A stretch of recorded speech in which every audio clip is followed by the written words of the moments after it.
Muchísimo. Qué bueno.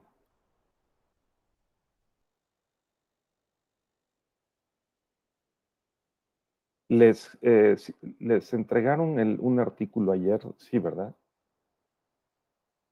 Sí, sí, doctor, una liga. Una liga, sí, es una liga. Este, es un, es un buen artículo que encontré ahí googleando y que nos puede servir para guiar un poco, ¿verdad? Nuestra conversación y que ustedes lo lleguen a revisar y les pueda ser útil más adelante también. Sí, sí. Entonces,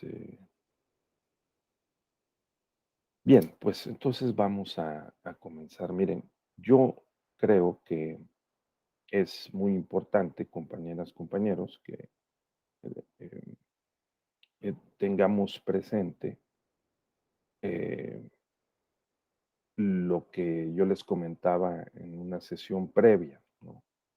Que desde mi perspectiva, digamos que el pensamiento crítico es el motor de la historia intelectual, yo quiero también decir, pues científica del mundo, intelectual, filosófica, científica y yo diría que también de la acción colectiva. Las ideas eh, se engranan en la práctica y generan la acción.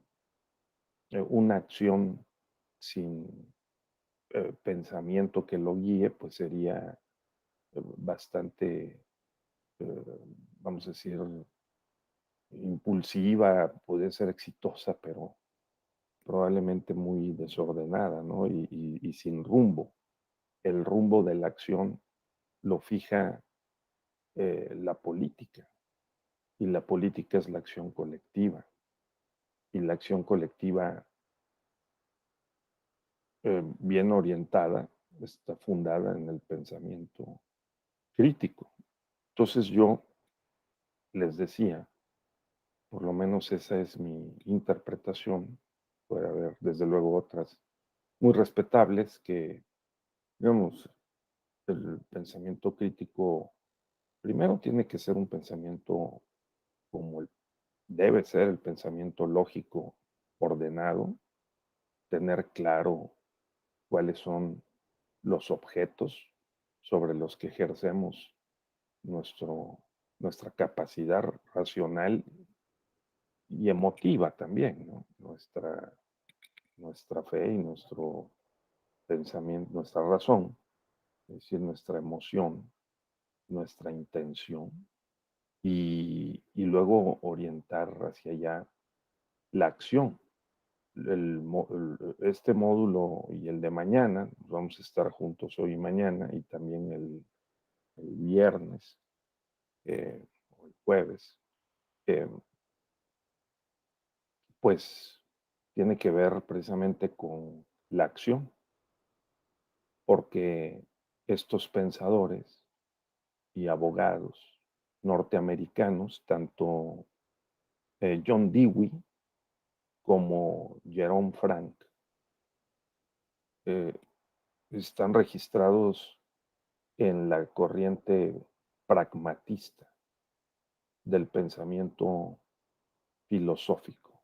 Por eso les compartí ese ensayo, porque nosotros en México estamos viviendo un momento en el que se está dando, al menos en algunos espacios, como en el Poder Judicial, un giro pragmatista. Por eso es importante. El giro pragmatista en el derecho y en la justicia electoral. Entonces, vamos a ver si esta tesis que estoy proponiendo tiene justificación. Probablemente si el viernes le damos una revisada a algunos elementos de la reforma electoral propuesta por el presidente y contrapropuesta hasta el momento por el Partido Acción Nacional y probablemente en estos días por el Partido Revolucionario Institucional, podremos armar un buen debate, una discusión sobre si es pragmáticamente justificable. ¿De acuerdo? A ver cómo nos sale, ¿no? Pero vamos a intentarlo. De eso nos pondremos de acuerdo mañana, una vez que pues sepamos más sobre el pragmatismo. Bien, entonces así estamos. Yo creo que el pensamiento crítico es, por una parte, la capacidad que tengamos, o sea, se alimenta de la capacidad que tengamos de pensar sobre nuestros propios pensamientos. Y segundo, sobre la capacidad que tengamos o desarrollemos para conocer críticamente lo que consideramos conocimiento válido. O sea, que eh, analizar críticamente el conocimiento que se considera válido y examinar también de manera crítica en sus fortalezas y en sus debilidades la forma como pensamos, eso es el motor del pensamiento crítico. Y el pensamiento crítico, a su vez, lo reitero, es el motor de la historia intelectual, filosófica, científica y práctica, pues yo diría que de la humanidad, porque una revisión a las diferentes escuelas filosóficas, veremos desde la antigüedad, griega o también, como dijimos, en el caso de México, que poco caso le hacemos, ¿no?, a nuestra propia historia intelectual, pues veremos que hay esta dialéctica entre eh, unas y otras formas de pensar.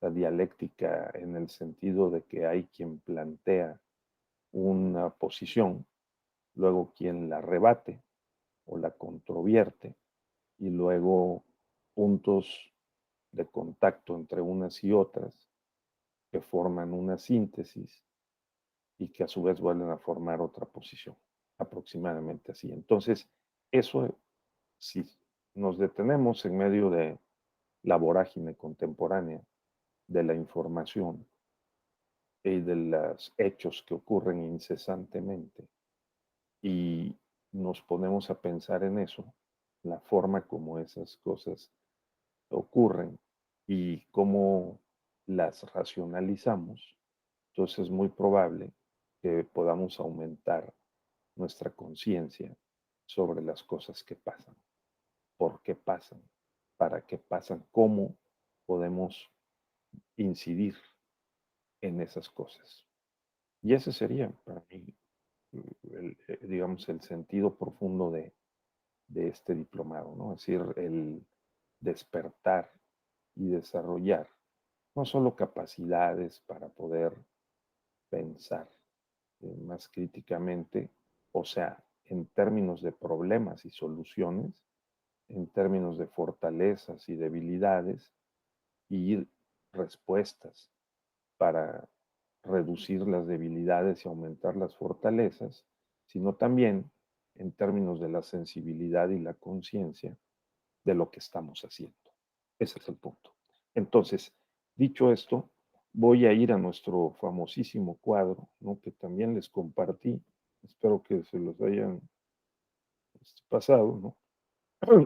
Creo que ustedes lo tienen. Eh, eh, Nuestro cuadro en el cual mm, vamos a pasear por ahí hasta detenernos en la lectura que está en la liga que les compartí. Y eso nos puede servir para ubicar en dónde está inscrito el pragmatismo. Porque repito,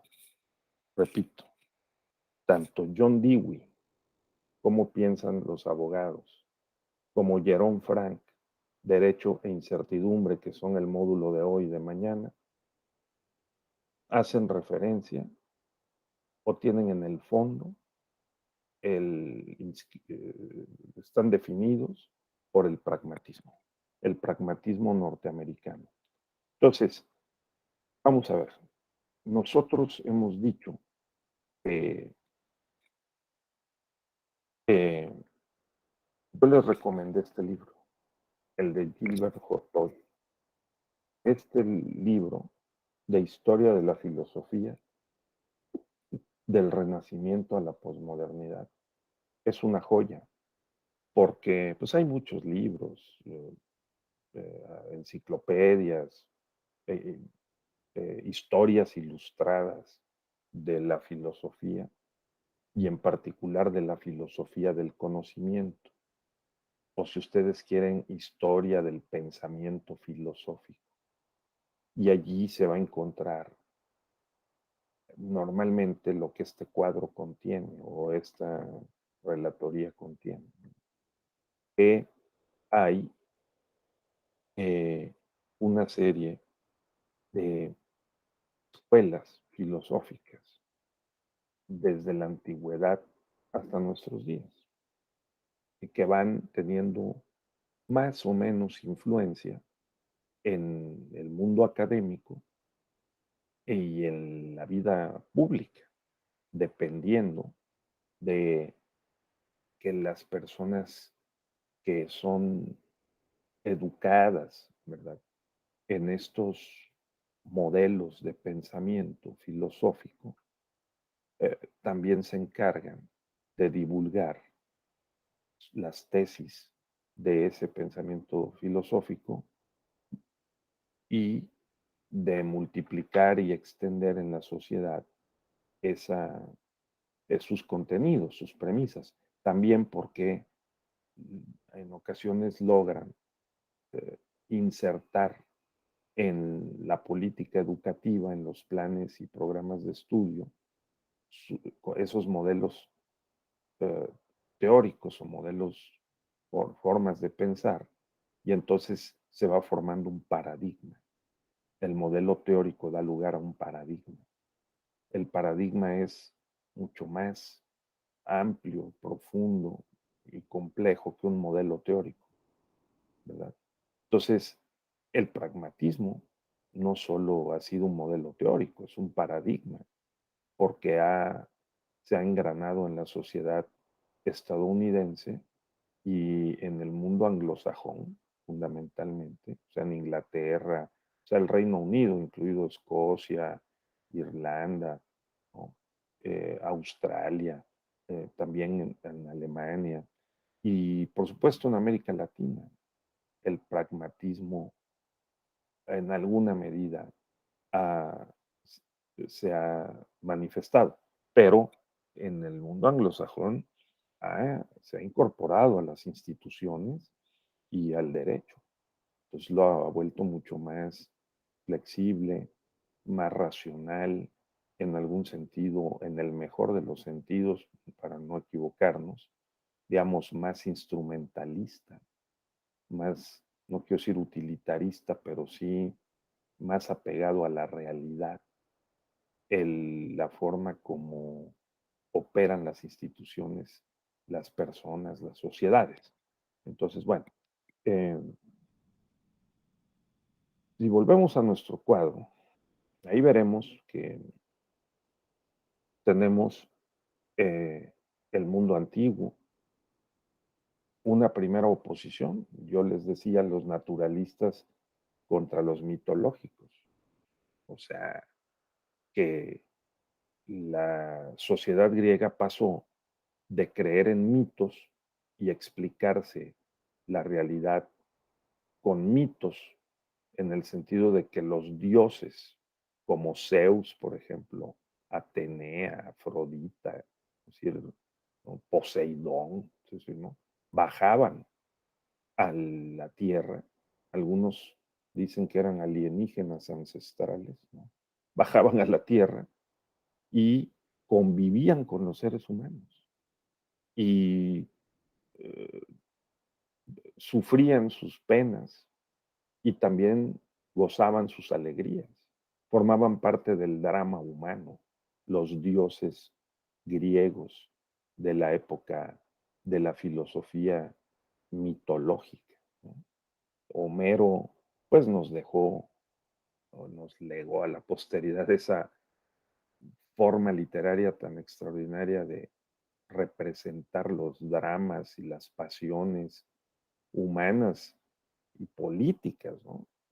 Sociales, la Ilíada, la Odisea, todos los conflictos que representó a través de mitos. Pero, pues, eso tuvo sus límites también. Hubo una corriente de filósofos naturalistas. Recuerden ustedes, por ejemplo, la escuela pitagórica, ¿no? Que sostuvo que la tesis por primera vez de la transmigración de las almas, ¿no? La tesis de la transmigración de las almas. Esto significa que eh, dependiendo de el comportamiento virtuoso de una persona, podía pasar de la primera hasta la séptima esfera en una sola vida, pero podría también pasar solamente a la segunda o a la tercera esfera en una vida terrenal y reencarnar convertido en un ser inferior, eh, incapaz de razonar o con pensamientos y razonamientos de menor calidad. Pero los naturalistas, eh, digamos, rompieron con la época de la filosofía mitológica griega. Y a su vez, los naturalistas fueron controvertidos y dejados atrás, digamos, por los eh, racionalistas, por los idealistas como Sócrates y como Platón, que incluso fundaron como Pitágoras una escuela, la academia, ¿verdad? Y en esa academia, pues enseñaban determinadas disciplinas para adiestrar el pensamiento, precisamente el pensamiento crítico. Y de allí, pues, por ejemplo, Sócrates con el método mayéutico, ¿no? El de las preguntas y las respuestas, eh, el eh, no llegar a ninguna conclusión definitiva, sino dejar abierta las preguntas y las posibilidades a seguir pensando, pues también nos legó otra muy importante eh, forma de pensar, de dialogar, ¿no? Y de afrontar eh, los problemas filosóficos básicos, de dónde venimos, a dónde vamos, por qué estamos aquí, qué estamos haciendo, qué debemos hacer. Y en la filosofía del conocimiento, o sea, eh, qué podemos saber, qué sabemos, qué, cómo sabemos que sabemos, ¿verdad? Entonces, ¿cómo estamos seguros de que algo es verdad? Entonces, Sócrates y Platón, con la técnica además Platón de documentar las conversaciones filosóficas de Sócrates a través de los diálogos socráticos, ¿no?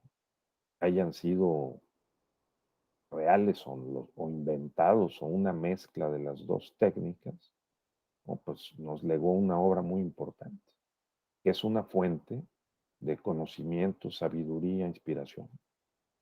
Y luego, eh, los sofistas, en contra de los socráticos y los platónicos, ¿no? De hecho, antes que los sofistas, bueno, sí, los sofistas contra los socráticos, ¿verdad? Eh, ¿Por porque los sofistas arribaron a Atenas eh, en el siglo IV antes de Cristo y fue todo un acontecimiento. Es como hoy que aparecen los populistas en escena y empiezan a mover las aguas y a promover la democracia directa, ¿no? Y a empezar a criticar de una manera radical las formas habituales con las que pensamos y con las que actuamos, las formas con las que estructuramos el derecho constitucional o el derecho electoral o la justicia electoral. Y dicen, no, hombre, hay que elegir de manera directa, popular, a todos los jueces y a los magistrados, ¿no? Y a los ministros también, y a los consejeros. Pues algo así. Llegaron los sofistas, amantes del conocimiento, a Atenas y dijeron, aquí lo que tienen es una sociedad clasista, con privilegiados, ¿no? Tienen una sociedad además decadente. Entonces, eh, aquí lo que tienen que hacer es debatir, ¿no? Ampliamente, de manera popular, ¿no? Sus problemas, si es que quieren salvar a su sociedad de la decadencia. Porque hay personas, como decía Sócrates, ¿no? Y Platón, de oro, de plata y de bronce. Y la idea sería que todos fueran de oro, por, tanto por nacimiento como por sus capacidades y calidades adquiridas a lo largo de su vida. Entonces los sofistas como Calícles, Anaxágoras, ¿no? Eh, y otros más, Anaximandro y otros más, llegaron Protágoras y revolucionaron críticamente la sociedad griega de su tiempo. ¿De dónde vinieron? Pues vinieron como del norte de Asia o del Medio Oriente, de las islas eh, mediterráneas, ¿no? Con conocimientos y formas de pensar que no eran las prevalecientes en Atenas, ¿no? Entonces, les recomiendo mucho ver el tema de los sofistas, porque la historia los ha condenado como mentirosos. Y un sofisma hasta hoy en lógica es entendido como una mentira con apariencia de verdad. Pero hay otros estudios que hacen un análisis de cómo era la sociedad griega en ese tiempo y revela que lo que era una sociedad muy estratificada, bueno, justificada esa estratificación pues, por el propio Sócrates y Platón, con una filosofía idealista, en el sentido de que pues así venían las personas determinadas desde su nacimiento y pues ya el conocimiento incluso lo traían impreso en el cerebro, o sea, ¿no? Eh, eh, la teoría de las ideas innatas, ¿no? Que ya vienen con nosotros al nacer, y la teoría de la reminiscencia, que es nosotros para conocer, lo que hacemos es reconocer. Es decir, que realmente conocer es encontrar por asociación de ideas, sobre todo en nuestro interior, en nuestra conciencia o en nuestra subconsciencia, en nuestra memoria, los datos que requerimos interrelacionar para poder acceder a la verdad, ¿no? Entonces, por eso es que Sócrates, según Platón, en el diálogo más famoso que tiene que ver con la teoría del conocimiento, o sea, de cómo conocemos, el teteto. En el teteto, Sócrates interroga a Teteto, discípulo de Teodoro, y lo hace decir cosas que Teteto no sabía que sabía. Entonces Sócrates, según Platón, demuestra que el conocimiento es innato, que nosotros tenemos desde el nacimiento ciertas huellas heredadas en nuestro cerebro, diríamos hoy, en nuestra conciencia, en ese tiempo, ¿verdad? De nuestra alma quizá. Y de lo que se trata es de descubrirlas, de reconocerlas y ponerlas a la luz. ¿Sí? Entonces, bueno, vean cómo lo que estoy tratando de hacer, ¿eh? Estoy siguiendo una estrategia. Piensen en lo que yo estoy haciendo con este discurso. No se vayan a dormir.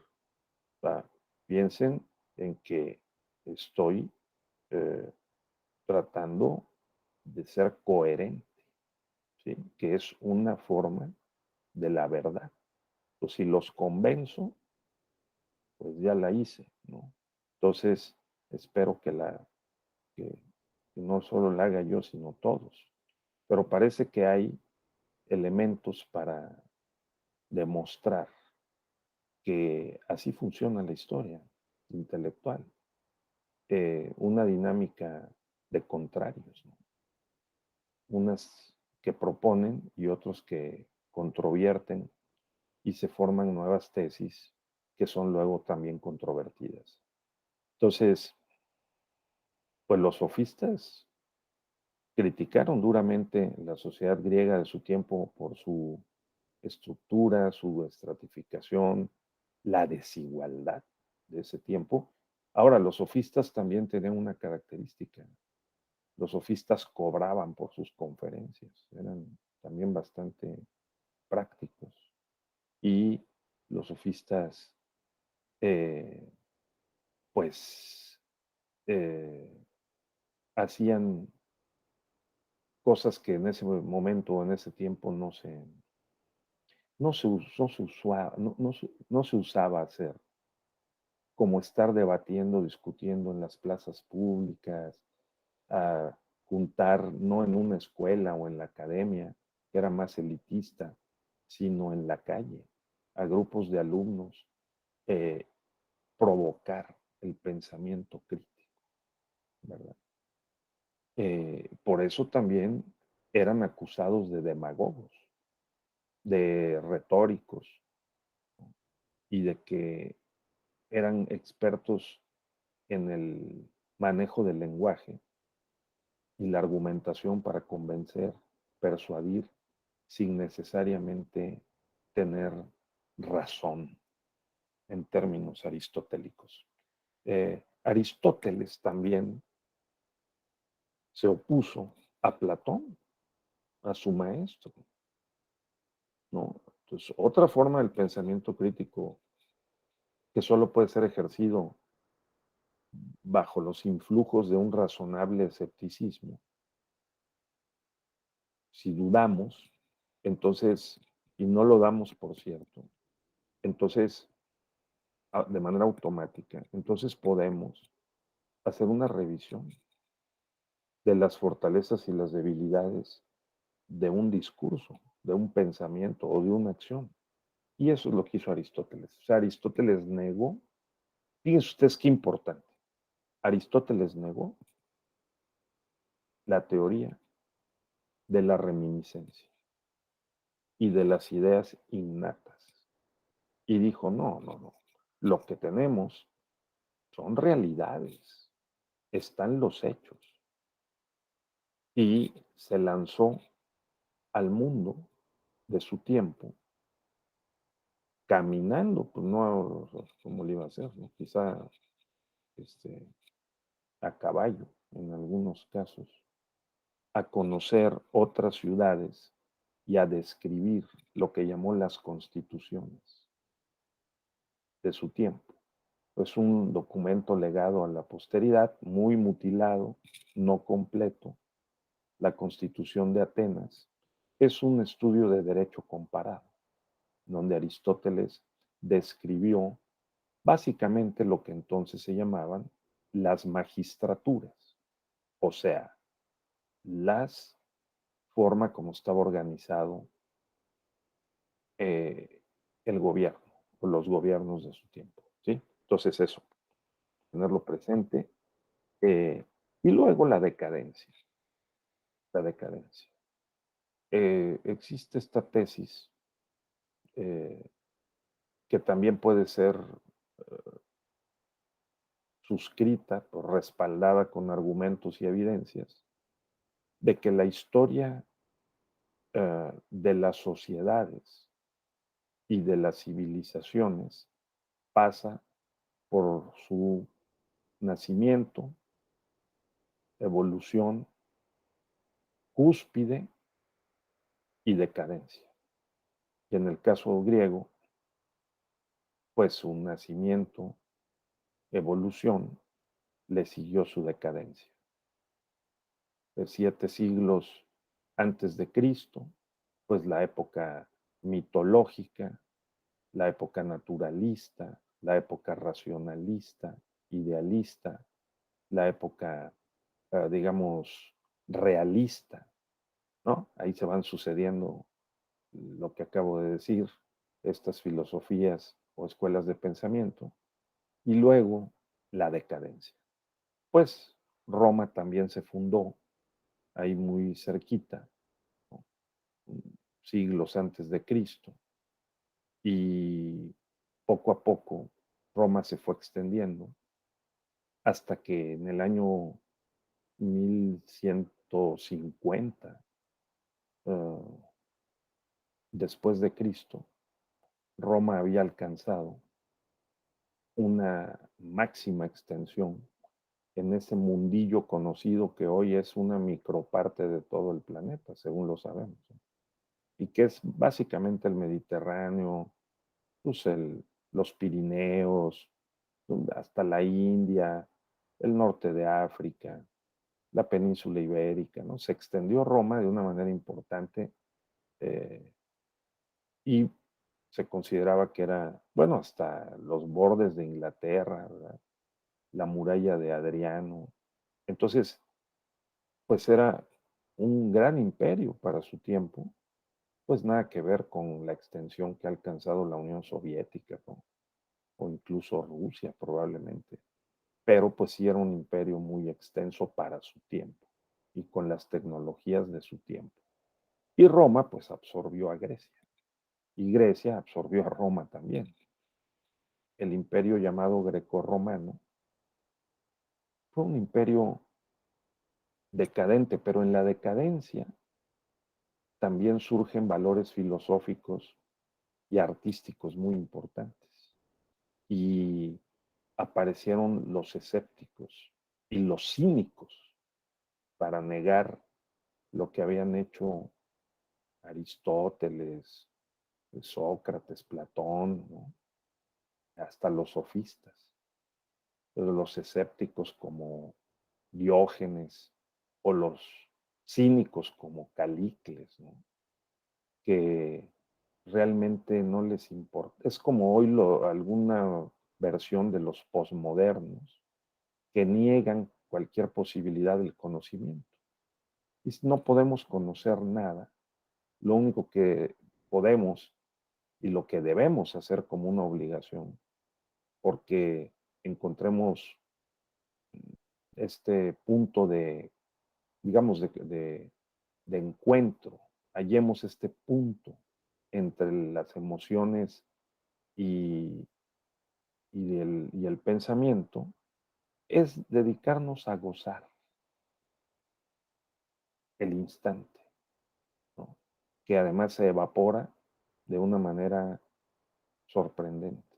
Así que como no podemos controlar este mundo, como las cosas han montado sobre nuestras espaldas y cabalgan sin piedad sobre nosotros. El tiempo no alcanza, siempre hay que trabajar, siempre hay que estar contra el reloj, apenas tenemos tiempo para nosotros mismos, pues hay que disfrutarlo y no estemos pensando en qué fue, como dicen los de República Dominicana, ¿para qué pensar en cómo entró el agua al coco?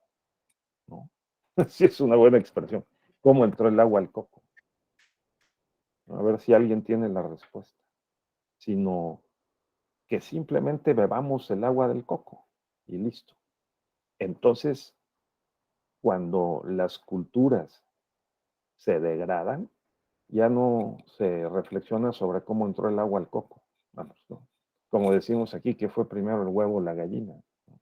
Sino que más bien hay que gozar una vida breve, virtuosa en lo posible, ¿verdad? Y quitarnos de estar pensando en cómo pensamos. Y, y eso también es una forma del pensamiento crítico, ¿de acuerdo? También lo es. Entonces, este modelito es aplicable al resto de la evolución del pensamiento filosófico, porque también San Agustín se opuso o varió la doctrina escolástica, patrística, rígida de Santo Tomás, ¿no? Ustedes pueden ver cualquier libro de historia de la filosofía y encontrarán que Santo Tomás en el siglo XIII después de Cristo, pues dio un paso adelante respecto de 10 siglos atrás San Agustín ante la caída del Imperio Romano, la fragmentación de la civilización que se estaba forjando, ¿no? La civilización europea, pues Santo Tomás, pues sus profesores también, ¿no? Entre otros fundamentalmente Abelardo, eh, eh, pues propusieron una forma de organizar los pensamientos sobre el mundo y el mundo en sí y el derecho. Y entonces dijeron, sí, aquí hay jerarquías, ¿eh? Primero está la ley eterna, luego la ley natural y luego la ley humana. Ahora bien, Dios no legisló las tres formas legales, la ley eterna, la ley natural y la ley humana, en todos sus términos, sino que dejó a la razón humana un margen de maniobra para poderlo acomodar, adaptar a las circunstancias del caso. O sea, Santo Tomás fue crítico y en alguna medida, ¿verdad? Digamos, también eh, fue pragmático, en el sentido de que estaba consciente, interesado en los hechos, y estos hechos, pues, cambian de caso a caso, así como cambian en el materia electoral, la justicia electoral, pues cambian las circunstancias de modo, tiempo y lugar, y el caso de ayer y la jurisprudencia de antier, ¿no? Ya no es puntualmente aplicable. Y entonces hay que hacer un esfuerzo de interpretación para acomodar al caso concreto, utilizar pragmáticamente las normas para resolver el caso concreto. Entonces, lo mismo ha pasado en la época moderna, ¿sí? Y aquí nos acercamos al tema del pragmatismo, porque en la época moderna ha habido dos grandes corrientes, tres. El racionalismo, el cual se le atribuye a René Descartes, francés, eh, que estudió en universidades españolas cuando España era un imperio y que ha legado, entre otros, el discurso del método, ¿verdad? Y sus meditaciones filosóficas en las cuales se atrevió a decir, si ustedes dan estos 21 pasos, les va mejor, ¿no? Así como los 7 pasos de los alcohólicos anónimos, ¿no? Así, si dan estos 21 pasos en el pensamiento, ordenan las cosas y siguen ese camino, podemos estar más seguros de que lo que decimos es verdad. o lo que escribimos es verdad. Eso. Y eh, ¿eso contra qué iba? Contra la escolástica de Santo Tomás, porque todavía la escolástica de Santo Tomás y las doctrinas eh, de los grandes pensadores, doctores en teología como Santo Tomás o San Agustín, pues dependían de la fe y de los dogmas religiosos. O sea, el conocimiento se extraía y se resolvían los casos legalmente o judicialmente con base en los dogmas que estaban en los documentos fundantes de la religión cristiana. O sea, la Biblia, los evangelios, ¿no? Las interpretaciones sobre los evangelios, que iban formando, ¿qué creen? Jurisprudencia, ¿no? Entonces la jurisprudencia, por eso los métodos de interpretación, según Mauricio Ferraris, que tiene un libro estupendo sobre historia de la interpretación, ¿no?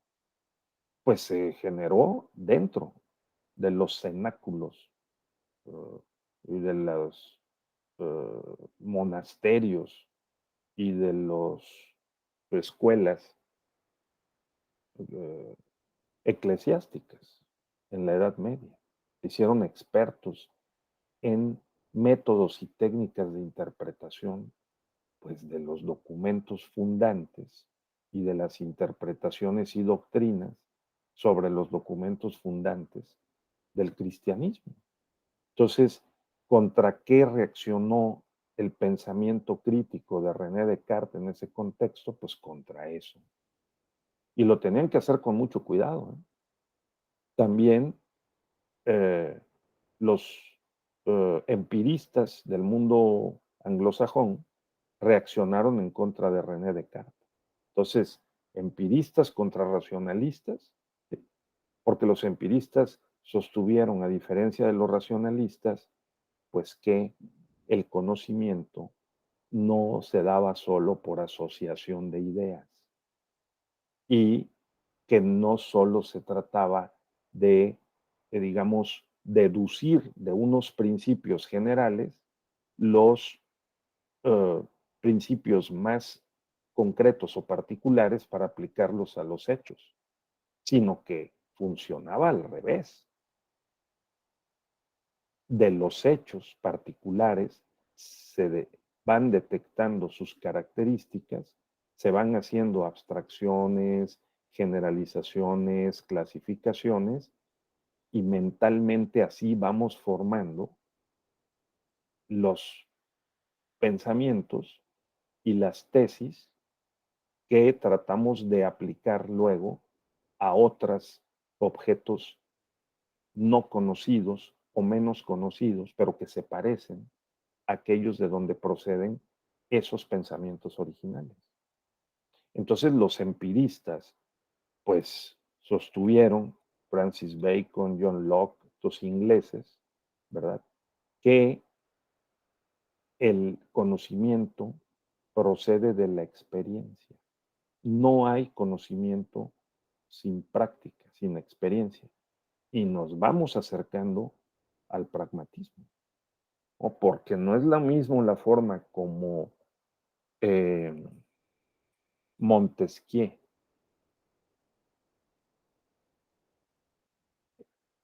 operó su pensamiento para elaborar una obra fundamental, ¿no?, de la teoría política y jurídica, como es el espíritu de las leyes, en donde plantea la división de poderes y la importancia de ese concepto y de su práctica para el derecho constitucional y para la política, ¿no?, y para los derechos. No es lo mismo que se um, plantee un principio a partir de la observación de varias realidades y que luego se extienda ese principio y se trate de probar de que ese principio existe o aplica en diversos contextos.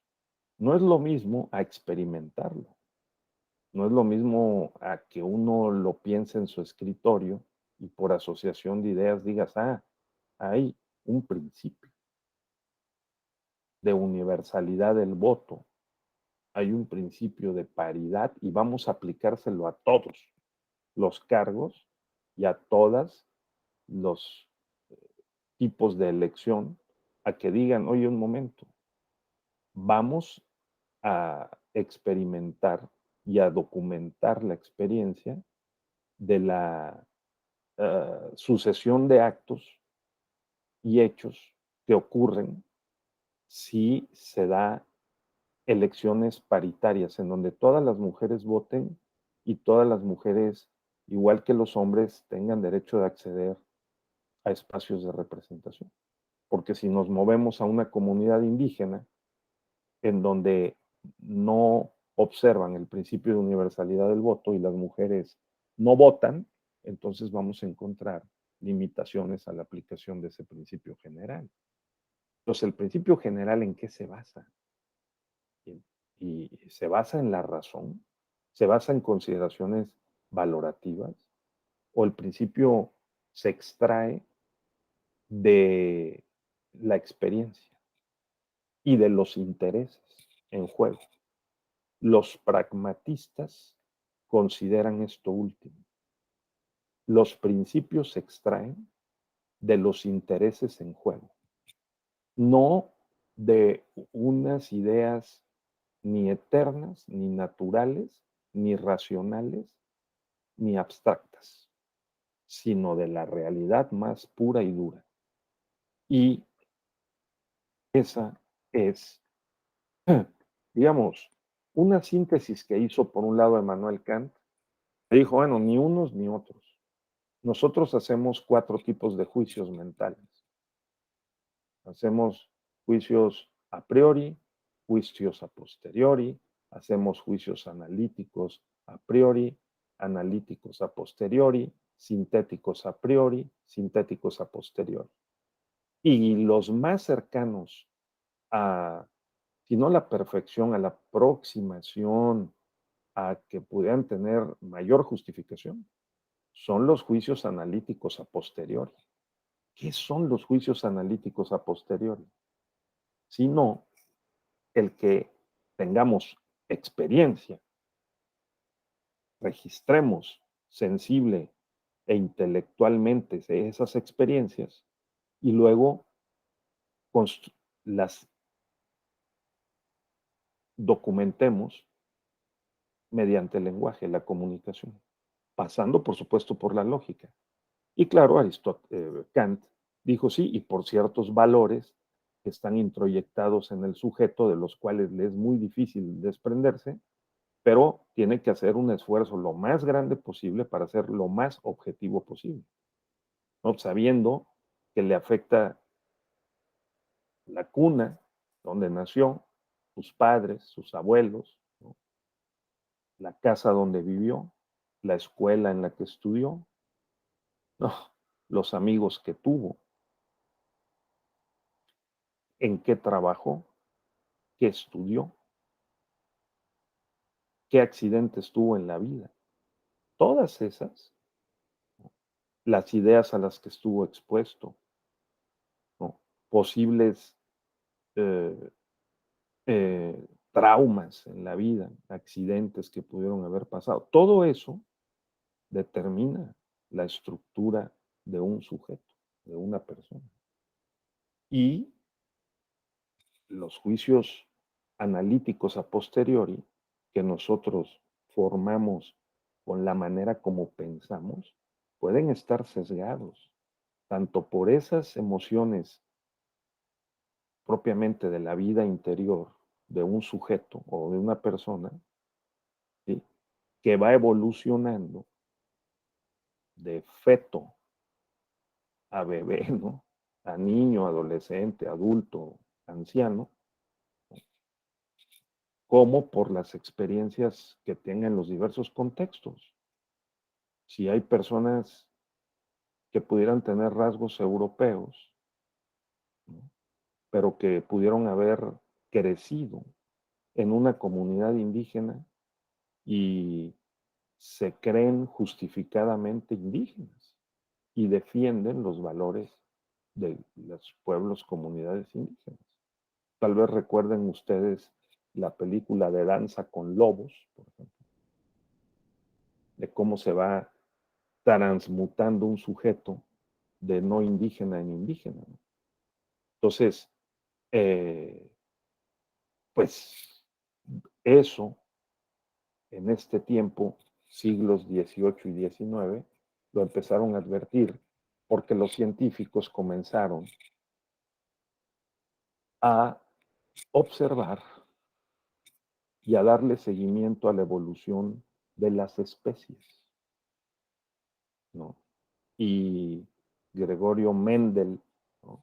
Y después Augusto Comte lo llevó al terreno de las ciencias sociales y otros más hicieron estos seguimientos y aclararon que somos producto de la evolución natural. Y aquí es donde aparecen los pragmatistas, ¿de acuerdo? Tengan ustedes presente, como dice la lectura que les compartí, a estos nombres: a Charles Peirce, a John Dewey y a William James. ¿De acuerdo?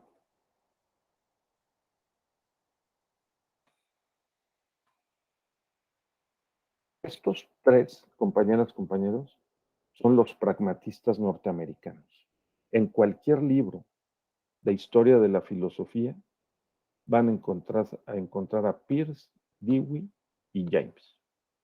Estos nacieron y protagonizaron poco a poco y fueron convirtiéndose en un referente entre mediados del siglo XIX e inicios del siglo XX. Y entonces la importancia de estos tres personajes es que ellos pensaron críticamente y en relación con aquellos racionalistas, empiristas, trascendentalistas, incluso dialécticos como Hegel o Marx, europeos, ellos dijeron, ese tipo de filosofías son especulativas, discuten cosas que no sirven para la práctica. Y de lo que se trata es de lo de la práctica. Por eso, ahora les invito a que nos cambiemos de chip y nos ubiquemos en Estados Unidos a mediados y a finales del siglo XIX. ¿Y qué fue lo que estaba pasando? Bueno, primero, hay algo que nos afecta mucho a nosotros en comparación con los anglosajones y los europeos: la historia de las universidades.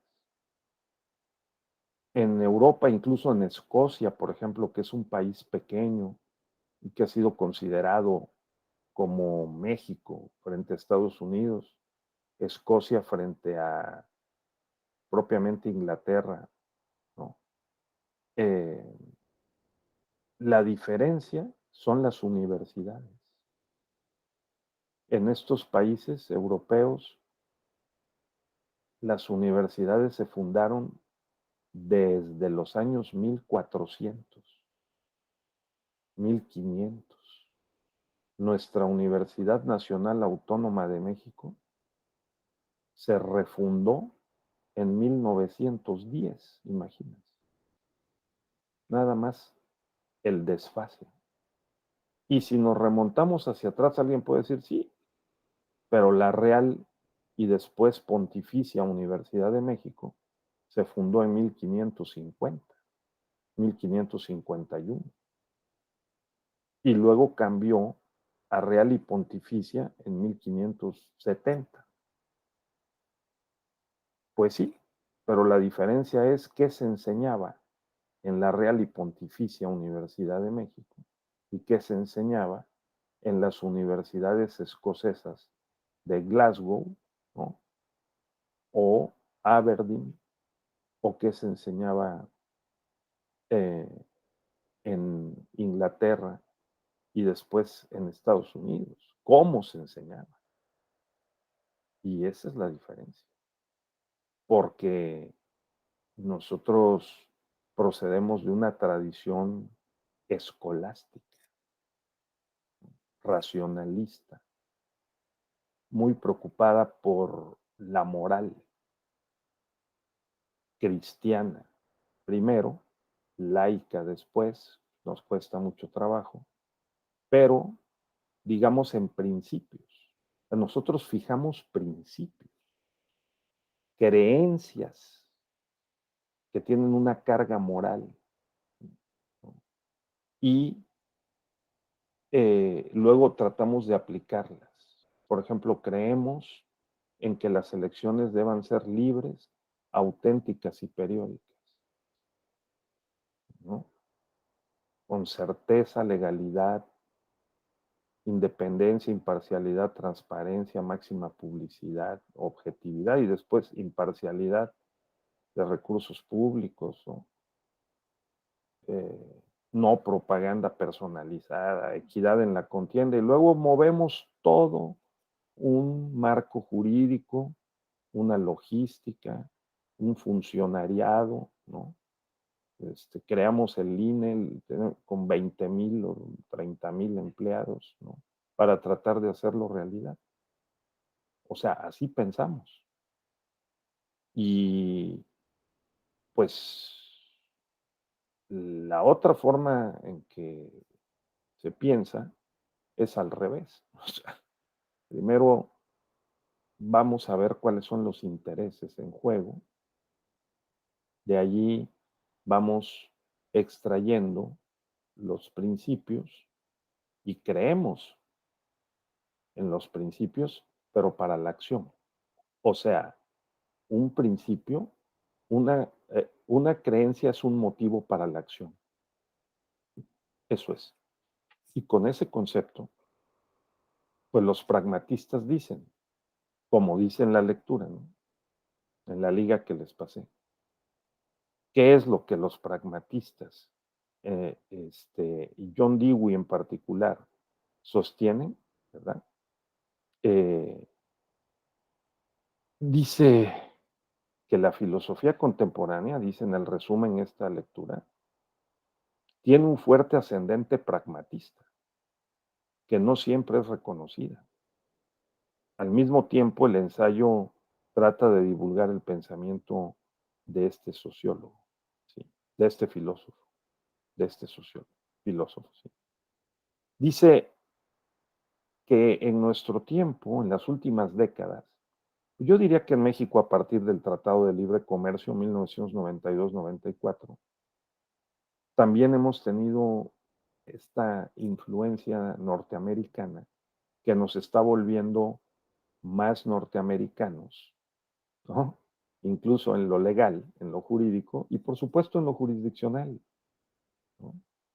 En la forma de abordar los problemas jurídicos, pues hay un influjo del giro pragmatista en el derecho en México, ¿sí? Se está rescatando el pensamiento, dice la lectura, de Charles Peirce, William James y John Dewey, ¿sí?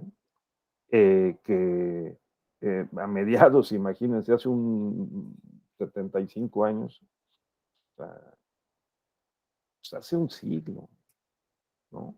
Fueron florecientes en Estados Unidos, ¿sí? La idea del pragmatismo, pues según la lectura yo encontré por ahí varios, ¿no? Eh, Manuel Atienza, por ejemplo, dice la lectura, comparte este punto de vista. Hay que hacerse más pragmático. ¿Qué es ser pragmático entonces, no? Entonces, dice el autor de este trabajo que va a tratar de destacar Omar García Luna, ¿sí? eh, algunos elementos de la filosofía pragmatista. Entonces, primero, pues noten ustedes que John Dewey forma parte de esta trilogía destacada de filósofos norteamericanos, una de cuyas características es que pues el giro pragmatista supone abandonar por una parte el racionalismo, o sea, la filosofía especulativa, ¿no? Las ideas en sí mismas, ¿no? Dice en alguna parte, algunos de los elementos que más caracterizan a John Dewey es el rechazo a los dualismos metafísicos generados por las filosofías idealistas, ¿sí? O sea, el oponer razón a experiencia, por ejemplo, ¿no? O sea, no podemos disociar la razón de la experiencia, sino que las dos van juntas. Segundo, eh, el empirismo cientificista. ¿Qué significa? Que hay que practicar para poder saber. Si no hay experiencia, no hay conocimiento. Tercero, un historicismo no determinista. ¿Qué significa este concepto muy importante? Significa que la historia la hacemos todos los días. La historia tiene accidentes, inflexiones, cambios, circunstancias que pueden cambiar el rumbo. No como Marx lo planteaba, de que todas las sociedades pasan por determinadas etapas y se dirigen hacia un mundo ideal, a una sociedad sin clases, sin Estado y sin derecho. O como Hegel lo planteaba, ¿no? Que las ideas y el Estado se perfeccionarán de tal manera que llegaremos a un mundo ideal. No, los pragmatistas piensan distinto. Los pragmatistas les interesa menos el futuro de muy largo plazo y les interesa más bien el aquí y el ahora, ¿sí? Los pragmatistas se interesan por las cosas que pasan hoy y sus consecuencias, ¿no? Por lo tanto, crean conceptos como experiencia, inteligencia, transacción o valoración. Y esto los hace distintos, ¿verdad? De manera que primero dice Dewey, no distinguir, no separar entre la razón y la experiencia.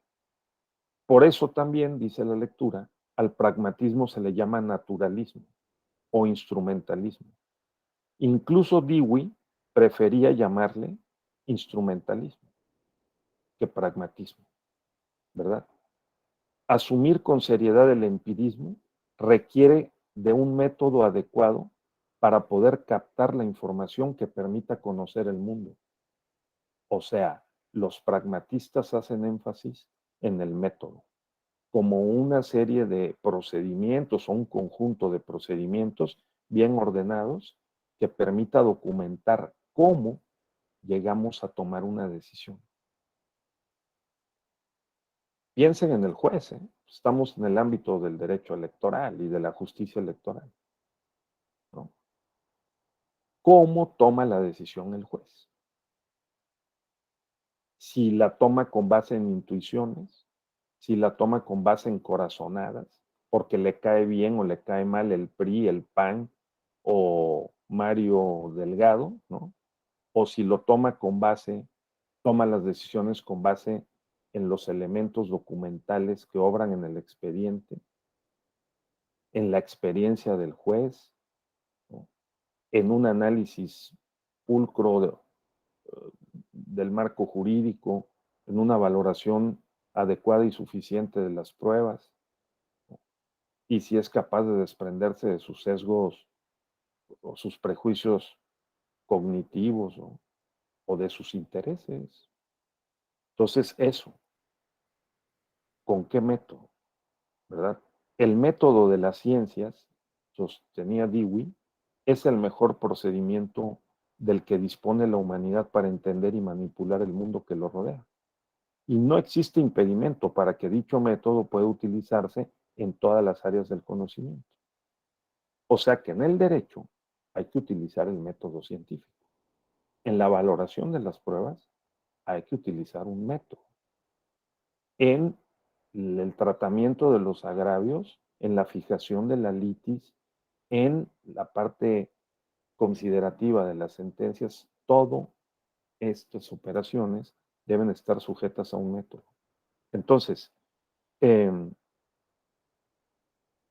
no se trata de una ciencia o una práctica de la ciencia ingenua.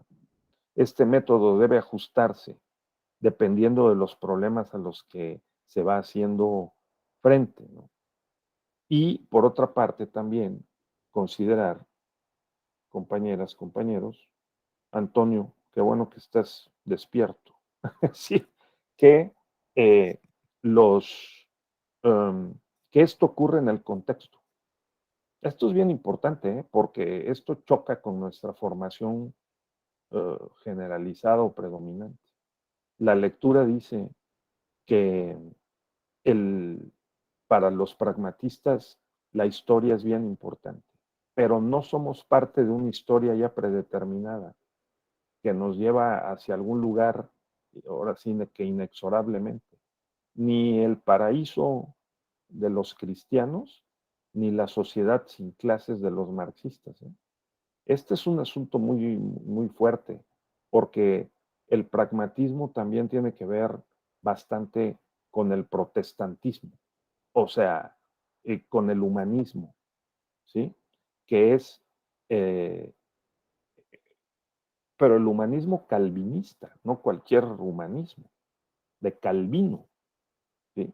Personas austeras, que frugales, ¿sí? Que tienen una tabla de valores distinta, que están en contra, como lo estuvo Martín Lutero y Calvino en su momento en el norte de Europa, en contra de los privilegios, porque consideran sinceramente con una interpretación de la propia evolución del cristianismo y de la figura de Jesús, si ustedes quieren, el Jesús arriano, ¿no? El que arriaba eh, animales, ¿no? El Jesús revolucionario, ¿no? El Jesús comunitario, no el Jesús icónico, después creado por la iglesia, ¿no? En diferentes mitos que fueron necesarios y que está documentado por Eric Fromm, entre otros, que fueron creados esos mitos después. No, no, no. O sea, es el pensamiento crítico aplicado a pues, las ideologías religiosas y decir, ¿sabes qué? El paraíso está aquí en la tierra y el infierno también. Y si después de morir vamos a algún lado, pues qué bueno. Pero en donde lo sufrimos o lo gozamos es aquí. Entonces estamos obligados al humanismo. Y ese humanismo pasa por la forma como diseñemos las leyes, el derecho y la justicia. Para que la justicia sea efectivamente legítima y funcione, tiene que ser una justicia que sea útil, que prevea y que resuelva efectivamente los casos, que le sirva a la gente, ¿no? Tomen ustedes en cuenta que en el protestantismo los pastores se pueden casar porque es una función biológica, y no solo de la especie ética, ¿no? El que un hombre cohabite con una mujer y una mujer con un hombre. Entonces al pastor dirige a la comunidad porque tiene unas virtudes y confiamos en él y le damos dinero para que haga su chamba abiertamente. Porque ¿quién financia en el mundo católico la jerarquía eclesiástica? ¿No? No quisiera ir más a fondo en esto, pero hay un libro sensacional que se titula eh, eh,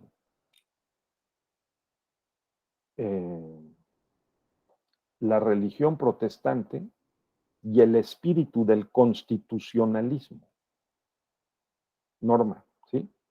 Y Mari. Porque hay una obra histórica muy importante de Max Weber que se llama La religión protestante y el espíritu del capitalismo. Porque lógicamente los sociólogos en el siglo XIX dijeron, oye, las sociedades son mejores o son peores dependiendo de la religión prevaleciente. ¿Son mejores los chinos por el taoísmo, ¿no? O el confucianismo? ¿Son mejores los hindúes por el budismo? ¿Son mejores los latinos por el cristianismo católico? ¿O es mejor Putin, ¿no? Por ser cristiano ortodoxo? ¿O son mejores los anglosajones por ser protestantes, cristianos protestantes? Y unos dicen, pues sí, si no vean cómo en los últimos 2, 3 siglos Inglaterra y Estados Unidos han liderado al mundo, porque el protestantismo generó la libertad de expresión, de investigación, la libertad académica, de investigación, crítica y propositiva. Y veamos quién tiene registradas las invenciones y las patentes en los últimos 3 siglos y veremos que son los anglosajones, ¿no? No, no los no anglosajones. Entonces, dicen, bueno, quiere decir que algo hay en la religión protestante y en el humanismo calvinista que hace que el pensamiento, las personas, la educación sea más práctica.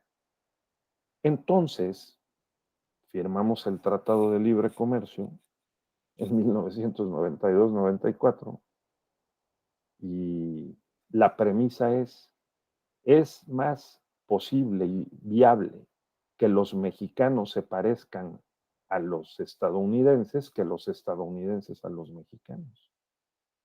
Así que tienen que graduar más doctores en derecho, tienen que cambiar sus estructuras y sus formas de enseñanza y aprendizaje, y tienen que ejercer más pensamiento crítico, creativo, original, ¿sí? Y hacer mejores tesis de doctorado, por ejemplo, cosa que nos cuesta mucho trabajo. Entonces, eh, regresando, tenemos un desfase histórico. Esto lo ha documentado, vaya, entre otros, Octavio Paz. ¿Sí? Creo que es una figura respetable, ¿no? Y Octavio Paz lo tomó también fragmentariamente de otros pensadores y observadores internacionales de la evolución intelectual, filosófica y científica del mundo. O sea, que una forma de pensar basada en principios generales que estamos buscando aplicar en los hechos y que cuidemos la estética de los principios y que tiene que ser todo muy coherente, como un edificio, como un arbolito de Navidad, ¿no? Con sus esferitas y sus luces y su estrella ahí arriba, ¿no? Pues eso no es posible. Vaya, le encontraremos siempre habrá limitaciones. Entonces, pensar así la Constitución, pensar así el sistema jurídico, los pragmatistas sostienen que es equivocado. Ese es el problema. Y nos cuesta muchísimo trabajo quitarnos eso de la cabeza, porque así nos forman. Entonces, Dewey, o sea, Pierce, Dewey y James dijeron, pues, porque en Estados Unidos también pensaban así, también había formalismo jurídico, ¿no? La Constitución, la división de poderes, no, o sea, tiene que la jerarquía de las normas. Años antes de que Kelsen lo formalizara, en Estados Unidos también se hablaba de estas características del sistema jurídico. ¿Qué vinieron a hacer los pragmatistas? A revolucionar, entre otras, la educación jurídica. Fíjense nada más. Y a pensar que creer que ese edificio jerárquico de normas lo vamos siempre a poder mantener en las operaciones legislativas, administrativas o jurisdiccionales de una manera estética, armónica, sistemática, en donde a veces parece ser que es más importante el sistema que las personas, que los hechos, ¿no? Pues resulta que no. Por lo menos los pragmatistas no consideran que eso sea factible, ¿no? Porque precisamente la historia para los pragmatistas como para Dewey dice, es que lo que hay que hacer es ensayo y error, aprender de los errores, no ponerse a llorar, a sufrir y a lamentarse por la derrota. No, no, no. Al contrario, el que ha sufrido más derrotas puede ser el más sabio si aprende de ellas, ¿no? Y de allí nace la posibilidad de que una persona que ha tenido muchas experiencias pueda prever lo que pueda pasar. Y este es otro punto clave de los pragmatistas. Los conceptos de experiencia, inteligencia, transacción, valoración, ¿verdad? Porque dice la lectura, esa liga que les pasé, la experiencia es la percepción misma que se genera como consecuencia de estar en el mundo.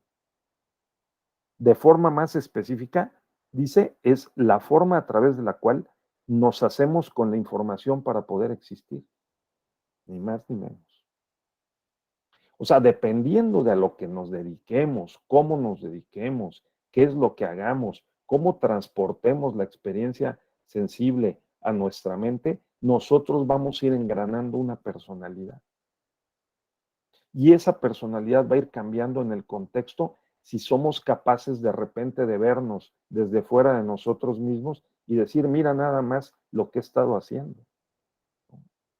Dedicándome 30 años a la democracia electoral en el INE y me lo quieren desaparecer. ¿Sí, no? Entonces, decir de alguna manera, ¿no? ¿No? Algo como lo que les pasó a los antiguos marxistas, la caída de la Unión Soviética. Yo tengo 2 o 3 compañeros profesores que estudiaron en la Universidad Patricio Lumumba, en la Unión Soviética, que los llevaron de Cuba en un barco, ¿sí? Felices los jóvenes, becados, pero eran 200, 500 a la Unión Soviética, con grandes esperanzas, con los valores y el propósito de la emancipación de la humanidad y todo, para encontrarse después, pues que el socialismo realmente existente no era eso. Y entonces se deprimieron muchísimo, ¿no? Muchísimo. Y les ha costado mucho adaptarse después a pues, nuevos entornos, se quedaron nostálgicos y medio frustrados. Entonces, somos el producto de nuestras experiencias, ¿no? Internalizadas y convertidas también en formas de pensar. Eso es lo que dicen los pragmatistas. Entonces, ojo, ¿con quién te llevas? ¿Quiénes son tus amigos? este, y de dónde venimos y qué estamos haciendo, porque eso determina nuestra forma de ser, de pensar, de actuar, ¿sí? Dice, para Dewey, esta apreciación es válida para todos los aspectos de la vida de las personas. ¡Wow! ¿No?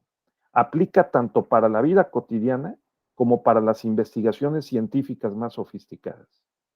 La experiencia es la percepción misma que se genera como consecuencia de estar en el mundo. O sea, yo estoy aquí estoy en Chiapas, estoy en Yucatán, estoy en Oaxaca, vivo en una isla, vivo en medio de las montañas, vivo en una situación determinada, en un contexto. Yo me construyo de cierta forma. Tengo ciertas características como ente biológico cultural. ¿No? Y lo ideal sería estar consciente de eso, ¿sí? Porque aplica para todas, dice Dewey, para la vida cotidiana y hasta para las investigaciones científicas más sofisticadas. El estar en el mundo, la convivencia con el entorno, no genera nunca relaciones de un solo sentido, son relaciones de ida y vuelta. Se puede decir que las personas y las cosas llevan a cabo constantemente transacciones con su entorno. Ojo, transacciones con su entorno. A diferencia de los animales o de las cosas, el ser humano tiene conciencia de que dichas transacciones ocurren. Esas transacciones, agrego yo, tienen que ver con los recursos disponibles. Porque cuando nos está llegando el agua al cuello, como se dice, ¿no? Desarrollamos formas de adaptación que la evolución natural ha probado que todos los seres vivos hacemos. Nos defendemos. Primero queremos sobrevivir, queremos estar bien, no queremos estar peor, sino que nos digan dónde está el psiquiatra. Porque si queremos estar peor, pues entonces pues hay maneras también de resolverlo, ¿no? Aunque puede costar trabajo. No, no, no. Queremos estar mejor. Por lo menos queremos sobrevivir, no queremos sufrir. Entonces, esas son las transacciones básicas que hacemos con el entorno. A ver ahora, si queremos tener una mejor democracia, pues qué transacción se podrá hacer en el entorno mexicano contemporáneo, ¿no? Una mejor democracia supondrá elegir popularmente a los jueces, consejeros, magistrados. ¿Cómo definimos una mejor democracia? ¿Cómo la podemos pensar? ¿No? Pragmatistamente. Eso lo discutimos el viernes, ¿no? En otras palabras, nosotros tenemos la capacidad de decidir, fíjense esto, que algunas transacciones tengan lugar y no otras. Porque yo puedo decir, yo en ese contexto no participo y nos estamos jugando el destino. ¿Eh? Yo puedo decir, yo me caso con esa persona o vivo con ella o no. Y esa libertad de opción, de decisión, esa es la responsabilidad que tenemos. Entonces dicen los pragmatistas, la evaluación que tienes que hacer para tomar la decisión es por las consecuencias posibles, los efectos posibles de la decisión que vayas a tomar. Tenemos que ser expertos, ahora sí que en planeación no solo estratégica, sino coyuntural. O sea, ¿qué pasa si hago A? ¿Qué pasa si hago B o C? Y hacer un FODA, un balance de fortalezas, debilidades y áreas de oportunidad. ¿Cómo me puede ir mejor? Desde, dice Dewey, pues eso aplica a todos los procesos de investigación, ¿no? Aplica las decisiones de la vida personal, aplica las decisiones que vienen en la reforma electoral, como ha aplicado en el pasado. A ver si la reforma 2014 en materia electoral hizo que la democracia se extendiera y fuera de mayor calidad en todas las entidades federativas. Si alguien dice, ah, sí, el criterio es que pierda el PRI, ah, bueno, si pierde el PRI, si el criterio es que pierde el PRI, pues la reforma de 2014 fue exitosa, porque al PRI le quedan dos o tres estados de la República donde no ha perdido nunca, ¿no? Coahuila, Hidalgo y Estado de México. Bajo ese criterio, pragmatistamente, el efecto de la reforma 2014 fue positivo. Que le bajemos el costo a la democracia, pragmatistamente, diría John Dewey, con esa forma de pensar, no fue positiva. ¿Por qué? Porque se duplicó el costo de la democracia. ¿Por qué? Porque, eso sí, ahora vamos a ver dónde está la causa, como dice López Obrador. La causa, no los efectos. Bueno, pues vamos a ver. Si es la causa, entonces probablemente la causa está en la decisión de los partidos, que en 2014 metieron un artículo transitorio, ¿sí? Y dijeron, oye, en tiempos electorales los partidos políticos nacionales con registro local tendrán derecho a un financiamiento del 50% del partido nacional. No, bueno, pues se duplicó el costo. Los partidos se han hecho unas burocracias enormes, ¿no? En tiempos de campaña y en tiempos de no campaña, y tampoco se dedican a difundir la cultura democrática. Díganme cuál tiene una publicación seria que esté permanentemente, quizá uno o dos partidos, dónde está el financiamiento para el liderazgo de las mujeres. No. O sea, ahí no cumplimos bien el objetivo de la reforma 2014, ¿no? Y que hubiera más transparencia y rendición de cuentas, pues tampoco, ¿no? Entonces, dicen los pragmatistas, claro, aprendamos de esa experiencia, documentemos con ese ensayo y error, hagamos una tabla FODA, fortalezas, debilidades, áreas de oportunidad, y vamos a la siguiente reforma, porque ¿saben qué?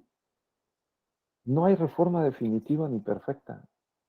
Siempre estaremos practicando. La democracia va a ser siempre un proceso conflictivo, estridente, ¿sí? Como dice un amigo sociólogo que era coordinador de asesores del doctor Lorenzo Córdoba, ¿no? Ya no lo es, pero fue al principio. Me dice, ¿cómo ves, Raúl? Me dice, ¿cómo se llevan nuestros políticos, no? O sea, así se llevan, ¿me entienden? No nos asustemos. Es el contexto, es la democracia a la mexicana. Y que saquen las campanas, traidores a la patria y contratraidores y salvadores, y así nos llevamos. Así es el temperamento. No, si fuéramos otros países, por República Dominicana, por ejemplo, yo he tenido la oportunidad de estar ahí varias ocasiones, ¿no? En funciones de observación o de estudios electorales. Hombre, o sea, o en El Salvador, no, quítense que ahí les voy. O sea, nosotros somos unas lindas ovejas frente al temperamento y la conflictividad, ¿no? Pues han tenido dictaduras cruentas. No, nosotros hemos vivido, aunque con todas sus limitaciones a la participación política y hasta la guerra sucia, me atrevo a decir, en los años 50, los años 60, 70, lo que sea, pero no las dictaduras militares abiertas y la reacción de la gente y la impronta que tiene la huella en las relaciones políticas. Entonces dice John Dewey, ojo,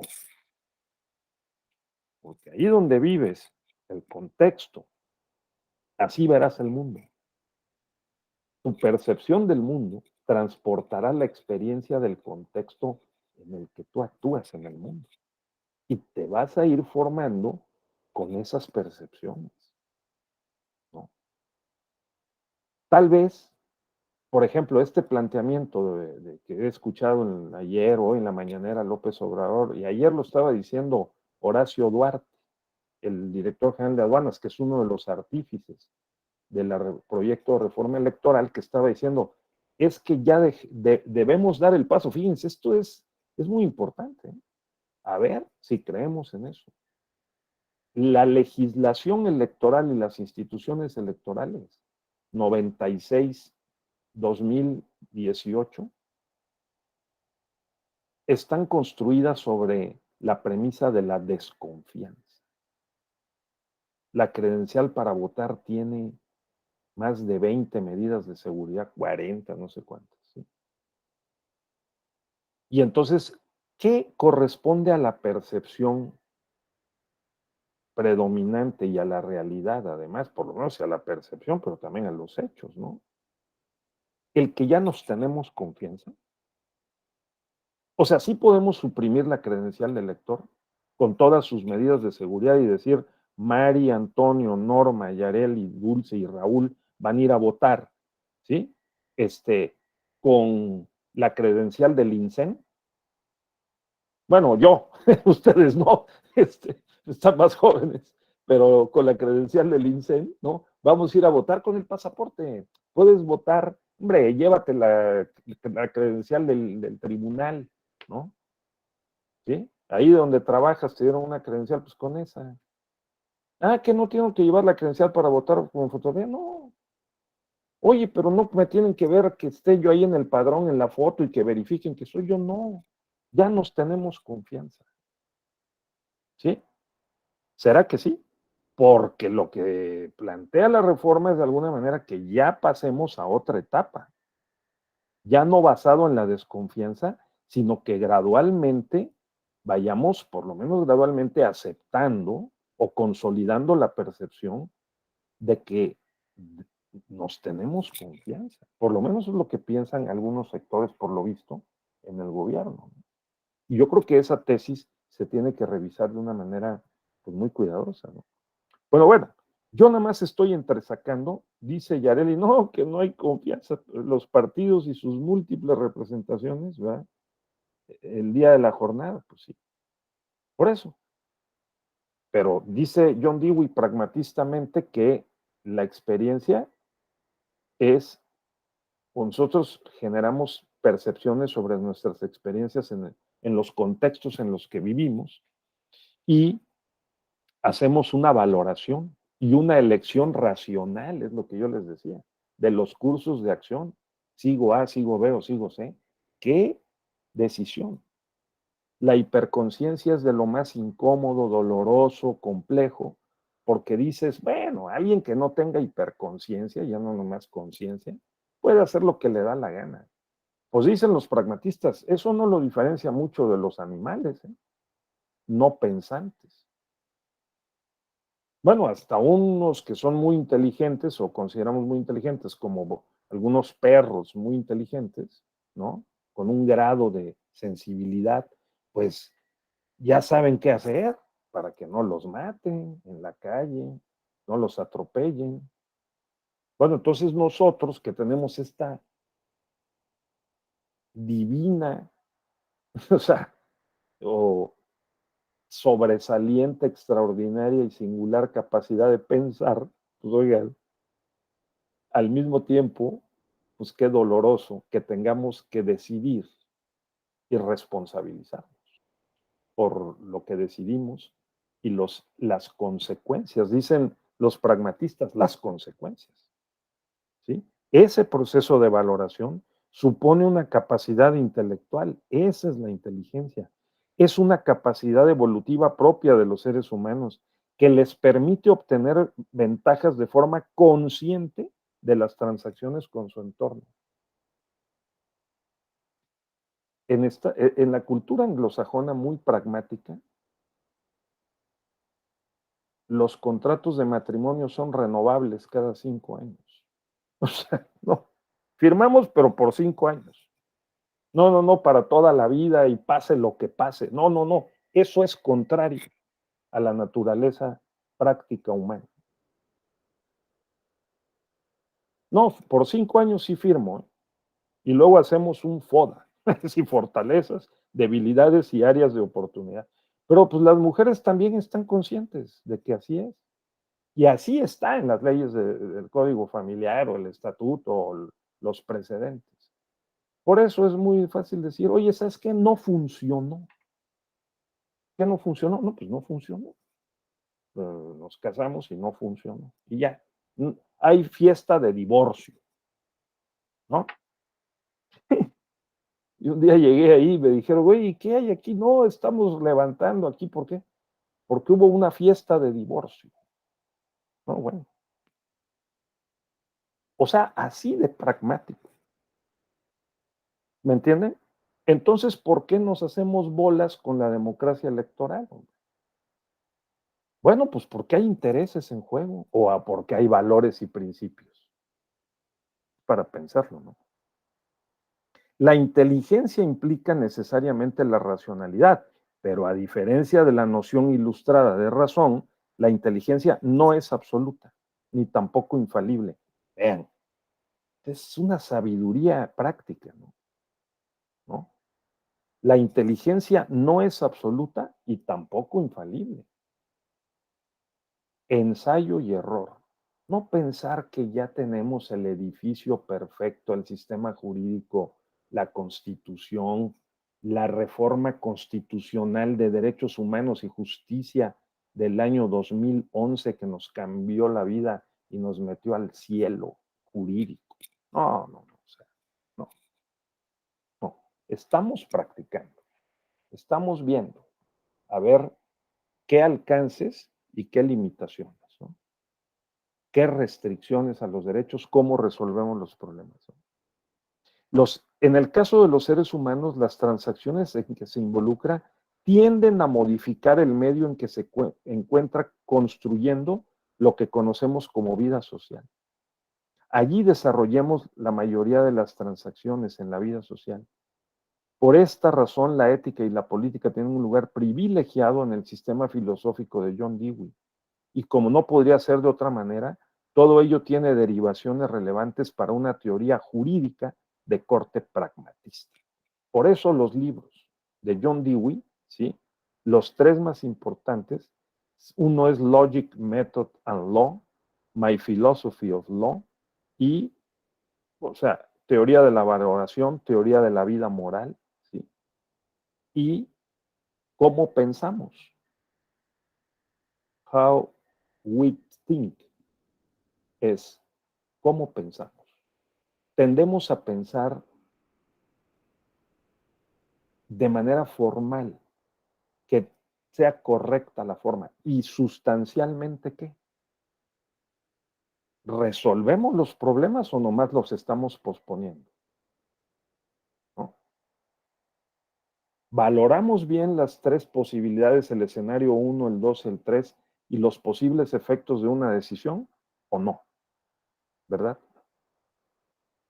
El artículo que se lo recomiendo mucho, de echarle un ojo, leerlo ahí cuando tengan ustedes tiempo, eh, eh, son muy interesantes, sin duda. Les voy a pedir que hagamos lo siguiente. Les voy a pedir que para mañana, ¿por qué no nos leemos la segunda parte del artículo? Del punto 2 en adelante, la filosofía del derecho en la obra de John Dewey. ¿Sí? Y vamos tratando de conversar sobre eso. Porque les quiero decir que eh, el módulo de mañana que es sobre Jerome Frank, eh, deriva o forma parte de la filosofía pragmatista, del realismo jurídico norteamericano. O sea que si le entendemos a John Dewey, le entenderemos más fácil a Jerome Frank. Y no solo a Jerome Frank. Aquí la figura central, para efectos jurídicos y jurisdiccionales, es Oliver Wendell Holmes. En Estados Unidos, cuando se entra a estudiar derecho en el primer semestre, es obligado leer toda la obra y los votos de Oliver Wendell Holmes. Porque Oliver Wendell Holmes fue el ministro de la Suprema Corte, ¿no?, que en los años 20, unos años muy difíciles después de la Primera Guerra Mundial y la Gran Depresión en Estados Unidos, algo como lo que está pasando ahora, fue uno de los artífices y además uno de los frutos más importantes de la filosofía pragmatista de finales del siglo XIX, porque él en la escuela ya se benefició de la obra de Peirce, James y Dewey, que dio el giro pragmatista en la justicia constitucional y en la justicia eh, ordinaria norteamericana. ¿Qué dijo Oliver? Va pasado a la historia famosísimo por la siguiente frase. ¿Qué es el derecho? La profecía de lo que los jueces harán. Fíjense nada más. El derecho es la profecía, vamos a decir, la previsión de lo que los jueces pueden resolver. En el caso que sí, en el caso siguiente. Porque si nosotros somos capaces de prever cómo va a resolver el juez constitucional, el ministro, el magistrado, quiere decir que sabemos todo lo demás. Sabemos la base constitucional, convencional, conocemos los precedentes, conocemos los contextos en los que fueron resueltos los casos previos, y si realmente sabemos, entonces podemos predecir. Él dijo profetizar, pero digamos predecir cómo decidirá el juez, ¿no? Antonio, es muy importante. O sea, es muy importante. En términos científicos, académicos y prácticos, muy importante. Bueno, entonces, ¿por qué no entonces del punto 2 les parece la filosofía del derecho en la obra de John Dewey? Y Antonio, ¿por qué no a quién nos ayuda, hombre, para que no hable yo nada más mañana, ¿no? Le dedicamos la primera parte. Antonio, ¿te comprometerías? Una exposición breve, una parte tuya y una parte Norma, que la veo con mucho entusiasmo. De Entonces, acuerdo. sí, la primera parte, ¿no? Nos dices, Antonio, que le entendiste a la filosofía del derecho en la obra de John Dewey, que es el punto 2, y el punto 3, la teoría de la valoración de John Dewey y las relaciones entre derecho y moral, ¿no? A ver, Mari, ¿nos ayudas, Mari, mañana? Pues el punto 4, democracia, libertad y derechos en el pensamiento de John Dewey. El punto 4. Y las consideraciones finales, pues ya las hacemos entre todos. ¿Les parece? Sí, órale, sí. Y luego ya, yo como ya lo vi, ya en otro módulo, en otro diplomado, yo voy a hablar de quién fue Jerome Frank y cómo es que se aplica el pragmatismo en la obra de Jerome Frank, que fue muy importante. Y además que nosotros estamos viviendo un momento pragmatista, para que se entienda lo que está haciendo el presidente Saldívar, ¿me entienden? Para que entendemos por qué Saldívar está confrontado, al menos entenderlo. No es que estemos de acuerdo, pero que entendamos por qué Saldívar toma esas decisiones. ¿Por qué en el ámbito del Tribunal Electoral alguna magistrado o magistrado, por ejemplo, el magistrado Felipe de la Mata, muy preocupado porque desaprendamos lo aprendido y pues tengamos este diplomado de pensamiento crítico, ¿no? A ver a dónde llegamos. No está nada escrito, estamos practicando. Bueno, de eso se trata. Y los contrarios tendrán sus razones también. Y además nadie es Dios ni diosa, ni es perfecto. Todos podemos fallar, ¿no? Pero bueno, el pragmatismo nos ayuda por lo menos a entender, y ya quien se quiere inspirar en las tesis pragmatistas y conducir su vida de esa manera, yo tengo un profesor que quiero mucho, 85, casi 90 años, que ha decidido en su vida ser un pragmatista y ser absolutamente coherente con el pragmatismo. Y bueno, casi se ha quedado solo. Sí, no, o sea, sí, no, hay que tener cuidado, porque el pragmatismo tiene consecuencias muy duras, porque es muy crítico y con uno mismo. ¿Qué estoy haciendo? ¿Qué puedo hacer? ¿Qué debo hacer? ¿No? Y además, ¿cómo nos va mejor? ¿Cómo nos va mejor? Ah, pero si ese cómo nos va mejor es demoliendo las estructuras patriarcales, ¿no? O demoliendo las costras formadas por las experiencias del pasado y que nos duele mucho quitar las costras, hay que quitarlas. El pragmatismo tiene una dosis de psicoanálisis y de psicología experimental muy fuerte. Muy fuerte. Por eso es que también o sea, dicen, no, pues es que los gringos todo al frente, nunca ven para atrás, pues no les importa ni Moctezuma, ni Cuitláhuac, ni Cuauhtémoc, ni, o sea, como a nosotros que podemos estar pensando en Hidalgo y en Morelos, y no, o sea, y en la primera y la segunda y la tercera transformación. No, ellos ven para adelante. Bueno, también eso tiene sus límites, pero es interesante entenderlo. Ya si somos pragmatistas en todo, pues nos atenemos a las consecuencias. Si no, a ver si firmamos contratos matrimoniales de 5 años, nadie lo va a querer firmar. Sí. No, tú sí, muy bien, Antonio, muy bien, eres de los míos, Antonio, muy bien, ahí vamos. Okay. Correcto. Bueno, pues perdón, ya me excedí un poco el uso de la palabra, pero yo tenía que hacer y aprovechar este tema para sí instalar el pragmatismo, invitar a estudiarlo y y que mañana le demos la primera hora, hacemos eso y en la segunda ya yo me dedico a lo de Jerón Fran. ¿Les parece? Muy bien, Antonio. Entonces quedamos así, cuídense mucho, mañana le seguimos. Con base en ese textito creo que está sencillo. Si algo más ustedes quieren investigar, indagar, agregarle, Wikipedia, algo, lo que sea, con mucho gusto estaría muy bien. Bueno, nos vemos mañana. Cuídense, Araceli, adiós, buenos días. Hasta luego. Gracias. Nos vemos.